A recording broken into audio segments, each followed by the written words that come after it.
दोपहर का वक्त था। जंगल के सभी पक्षी अपने अपने कामों में लगे हुए थे।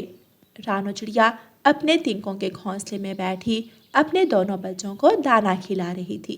जरा अपनी चोंच ऊपर करो बेटा, और ऊपर, हाँ अब खोलो।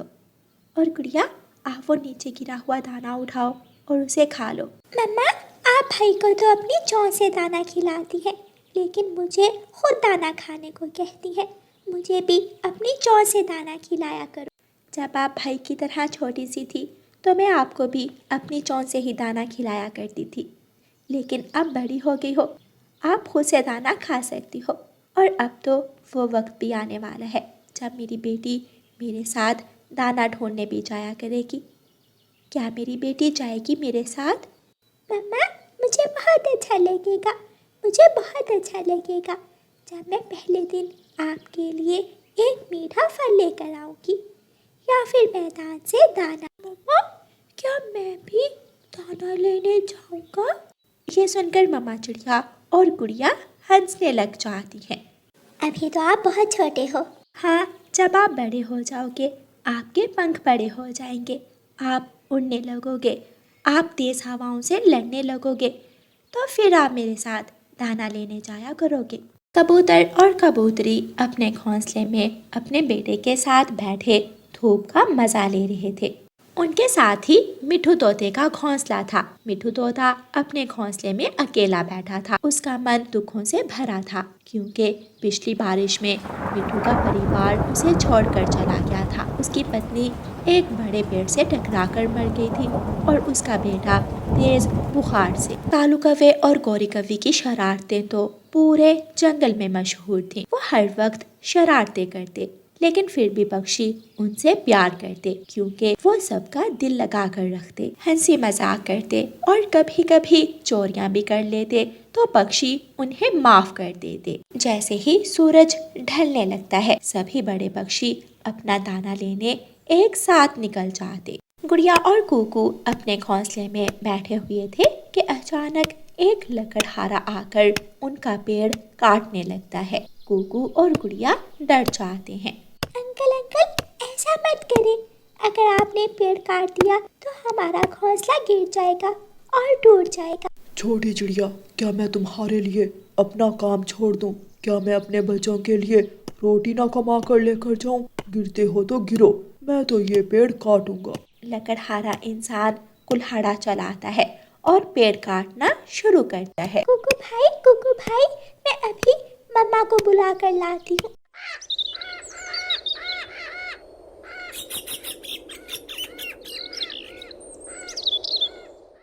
गुड़िया उड़ सकती थी, इसलिए वो उड़ती है। वो जानती थी कि इस वक्त उसकी मम्मा अपने दोस्तों के साथ मैदान दाना लेने जाती है। गुड़िया जल्दी से मैदान की तरफ जाती है। मम्मा, एक लकड़हारा इंसान हमारे पेड़ को काट रहा है। उसे रोकें, वरना वो हमारा घोंसला भी तोड़ देगा। ये सुनकर मम्मा चिड़िया की तो जान ही निकल जाती है। हाय, मैं मर गई। ये क्या हुआ? लकड़हारा कहाँ से आ गया? मैंने तो बहुत मुश्किल से अपना घोंसला बनाया था। मैं क्या करूं? रानो चिड़िया, चिंता ना करो, हमें जल्दी से जाना होगा और लकड़हारे इंसान से बात करनी होगी। वो सब समय जाया किए बिना वापिस आते हैं। लकड़हारे, रुक जाओ रुक जाओ, ये पेड़ मत काटो। तुम देख रहे हो कि इस पेड़ पर हमारी दोस्त चिड़िया का घोंसला है। अगर तुमने ये पेड़ काट दिया तो घोंसला टूट जाएगा। लकड़हारा इंसान तो अपने काम में मगन था, जैसे उसने कौवे की बात सुनी ही नहीं। वो टक टक पेड़ काट रहा था। चिड़िया, ये इंसान लालची होते हैं। जब तक इसे कोई लालच ना दिया, ये पेड़ काटता रहेगा। गौरी कौवी लकड़हारे इंसान को लालच देती है और उससे कहती है, लकड़हारे इंसान, क्यों पेड़ काट कर मेहनत मुशक्कत कर रहे हो? मेरे साथ चलो, गुफा में एक बड़ा खजाना तुम्हारा इंतजार कर रहा है। तुम वहां से सोना लो, हीरे लो और उनको बेचकर इंसानों की बस्ती के अमीर इंसान बन जाओ। गौरी कौवी की बात सुनकर लकड़हारा इंसान जल्दी से पलटता है। क्या क्या कहा? कहाँ है खजाना? सोना कहाँ है? हीरे कहाँ है? मेरे पीछे पीछे आ जाओ। रानो चिड़िया आहिस्ता से कहती है। लेकिन गौरी, तुम इस लकड़हारे इंसान को कहाँ लेकर जाओगी? क्या सच में कोई खजाना है? खजाना तो नहीं है, लेकिन मैं लकड़हारे इंसान को मज़ा चखाऊंगी और इसे सबक दूंगी कि दूसरों को तंग नहीं करते। गौरी कवि आगे आगे उड़ती है और लकड़हारा इंसान पीछे पीछे। ऐसे गौरी कवि लकड़हारे इंसान को पुराने जंगल में ले जाती है। पुराने जंगल में एक गुफा थी। इंसान, वो सामने गुफा देख रहे हो ना? उस गुफा में एक बहुत बड़ा खजाना छुपा हुआ है, जाओ उसे निकाल लो। मैं अमीर बन गया, मुझे खजाना मिल गया। अब मैं सारी इंसानों की बस्ती को अपना नौकर बना लूंगा। मैं सोना चांदी और हीरे लेकर घर जाऊंगा। लालची इंसान ऐसे हंसता हुआ गुफा की तरफ भागता है। गुफा में मधुमक्खियों का एक बहुत बड़ा छत्ता था। जैसे ही लालची इंसान गुफा में जाता है, मधुमक्खियाँ इंसान पर हमला कर देती हैं। लकड़हारा इंसान अपनी जान बचाकर भागता है, लेकिन मधुमक्खियाँ काट काट कर लकड़हारे को तरबूज की तरह लाल कर देती हैं। बचाओ, मुझे बचाओ, मैंने नहीं लेना खजाना, मुझे बचाओ। ऐसे शोर मचाता हुआ लकड़हारा इंसान अपनी बस्ती की तरफ भाग जाता है। गौरी कवि ने अपनी बुद्धि से चिड़िया का घोंसला बचा लिया था। सभी पक्षी गौरी कवि की परिभाषा कर रहे थे। गौरी, अगर आज तुम लालची इंसान को खजाने का लालच ना देती तो वो मेरा घोंसला तोड़ देता। शुक्रिया मेरा घोंसला बचाने के लिए। और फिर सब हंसने लग जाते हैं। प्यारे दोस्तों, इस कहानी को लाइक, अपने दोस्तों के साथ शेयर और चैनल को सब्सक्राइब करना बिल्कुल मत भूलना। आपका धन्यवाद। रानो चिड़िया की ऐसी कहानियाँ सुनने के लिए YouTube सर्च बार में रानो चिड़िया की कहानी लिखें या फिर ये बटन दबाकर बोलकर कहें रानो चिड़िया की कहानी।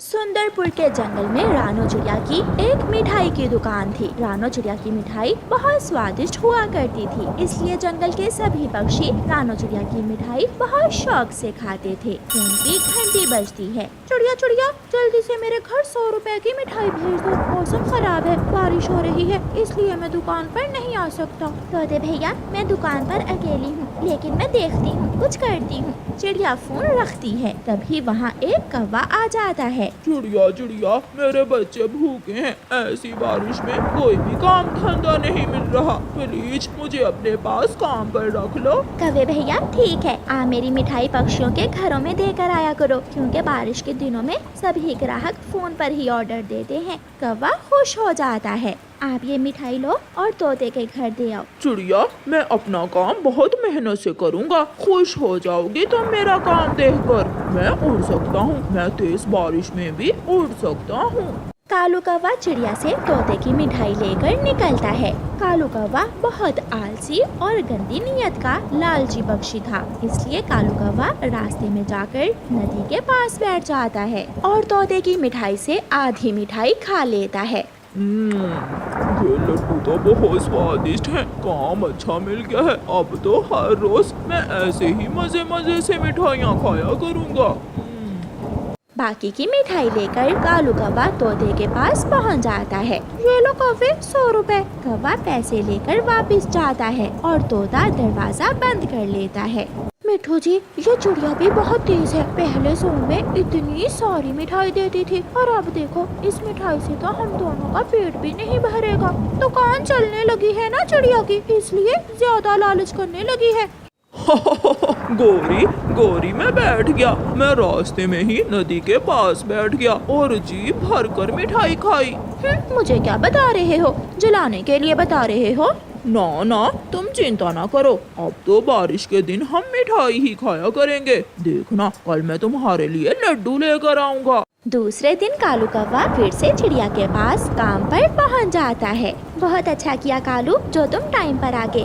अभी कबूतर का ऑर्डर आया है। ये मिठाई मैंने डिब्बे में डाल दी है। कबूतर के घर दे आओ और कबूतर से पैसे ले आना। चिड़िया, क्या है इस डिब्बे में? मेरा मतलब रसगुल्ले, बर्फी, लड्डू या गुलाब जामुन? गुलाब जामुन। कबूतर को मेरी दुकान के गुलाब जामुन बहुत पसंद है। खुशी खुशी कौवा कबूतर की मिठाई लेकर उड़ता है। आज तो कालू कौवा सीधा अपने घर ही चला जाता है। लो खा लो, इस डिब्बे से आधी गुलाब जामुन निकाल कर खा लो।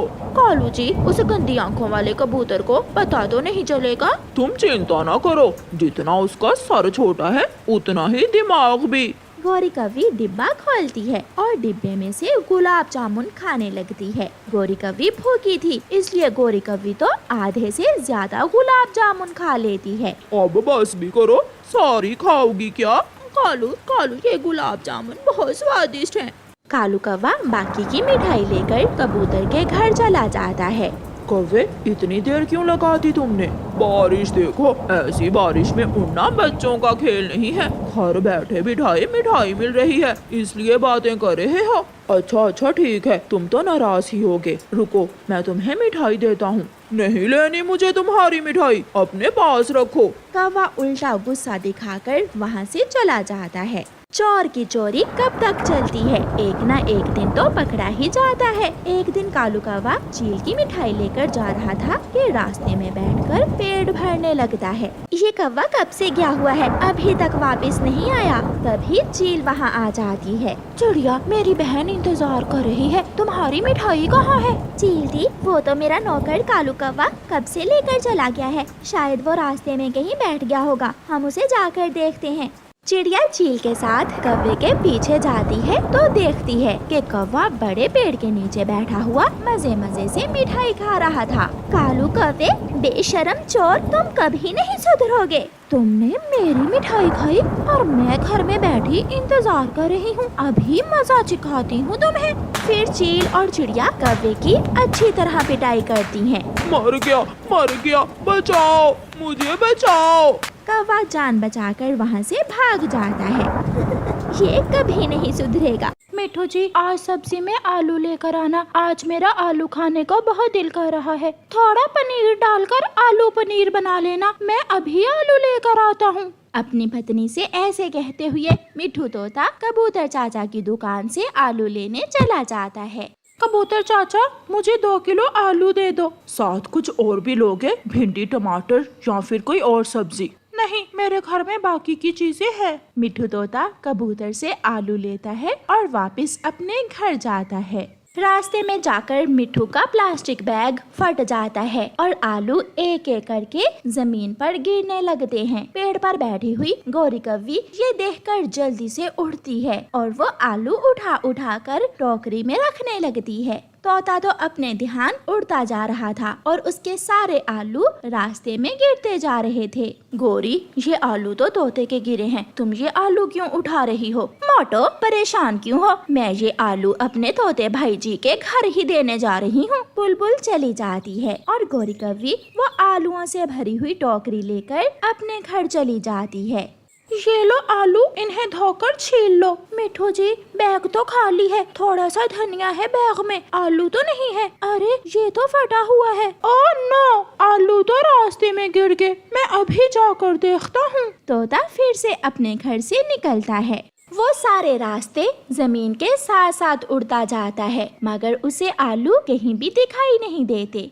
ये सब तुम्हारी वजह से हुआ है, तुमने मुझे कमजोर प्लास्टिक बैग में आलू डाल कर दिए थे, इसलिए मेरे सारे आलू रास्ते में गिर गए। सारे पक्षी इसी बैग में सब्जी लेकर जाते हैं। बुलबुल भी वहाँ सब्जी लेने आई हुई थी। मेरा नाम न लेना, मगर मुझे मालूम है आलू किसने उठाए हैं। बताओ बताओ, जल्दी बताओ बुलबुल। गौरी कौवी ने, वो तुम्हारे पीछे पीछे आलू उठा उठा कर टोकरी में रख रही थी। मैंने पूछा तो कहने लगी कि वो आलू तुम्हारे घर देने जा रही है। इसका मतलब मेरे आलू कौवी के घर में है। तोता भागा भागा गौरी कौवी के घर जाता है। ये आलू मेरे हैं। हाँ हाँ, तेरे हैं। चलो चलो, भागे यहाँ से, बड़ी चोंच वाले। दिखाओ मुझे कहाँ इन पर तुम्हारा नाम लिखा हुआ है। मेरा बैग फट गया था, इसलिए आलू रास्ते में गिर गए। चल चल, भाग जा, मुझे ये रास्ते से मिले हैं और रास्ते से मिली चीज जिसे मिले उसी की होती है। तोता लड़ना नहीं चाहता था, इसलिए तोता वहाँ से चला जाता है। दाल बना लो हरियाली, मेरे पास और पैसे नहीं कि आलू ला सकूं। फिर तोता और तोती दाल बनाकर ही रोटी खा लेते हैं। ऐसे ही कुछ दिन गुजर जाते हैं। एक दिन गोरी कव्वी चाचा कबूतर की दुकान से टमाटर लेती है। चाचा कबूतर जी, अच्छे अच्छे डालना, ऐसा ना हो कि सारे गले सड़े टमाटर दे दो मुझे। मेरा माल एकदम ताज़ा होता है, ये सब्जी मैं आज ही अपने खेतों से तोड़ कर लाया हूँ। गोरी कव्वी टमाटर लेती है। रास्ते में गोरी कव्वी को उसकी पुरानी सहेली लंबे लंबे बालों वाली पिंकी कव्वी मिल जाती है। दोनों सहेलियां एक पेड़ की छांव में बैठ जाती हैं और बातें करने लगती है। वो सामने ही तो मेरा घर है, कभी कभी मिलने आ जाया करो मुझे। गौरी, वो दिन भी क्या दिन थे जब हम छोटी छोटी चीजों के लिए पक्षियों को मारा करती थी। पिंकी, मैं तो अब भी ऐसे ही करती हूँ। वो थोड़ी देर बातें करती हैं और फिर वहाँ से चली जाती हैं। गोरी कव्वी अपना टमाटरों का बैग उसी जगह भूल जाती है। जब तोता वहाँ से गुजरता है तो वो टमाटरों से भरा हुआ बैग देखकर वहाँ आ जाता है। ताज़ा ताज़ा टमाटर और पास कोई भी नहीं है, इसका मतलब ये टमाटर मेरे हुए। तोता वो टमाटर उठाकर घर ले जाता है। हाय, मैं मर गई, मेरे टमाटर, मेरे पास तो और पैसे भी नहीं है कि और टमाटर ले सकूं। गौरी बाहर भागती है। यहाँ तो मेरे टमाटर नहीं है, कहाँ जा सकते हैं मेरे टमाटर। गौरी थक हार कर तोते के पास जाती है। तोते तोते, मेरे टमाटर कहीं रास्ते में खो गए हैं, कहीं तुम्हें तो नहीं मिले। ये सुनकर तोता और तोती हंसने लग जाते हैं। हमने तो उन टमाटरों की चटनी बनाकर खा ली और बाकी मोहल्ले में बांट दिए। राह में गिरी चीज जिसे मिले उसी की होती है। ये सुनकर गौरी को अपनी आलू वाली बात याद आ जाती है और वो शर्मिंदा होकर वहाँ से चली जाती है।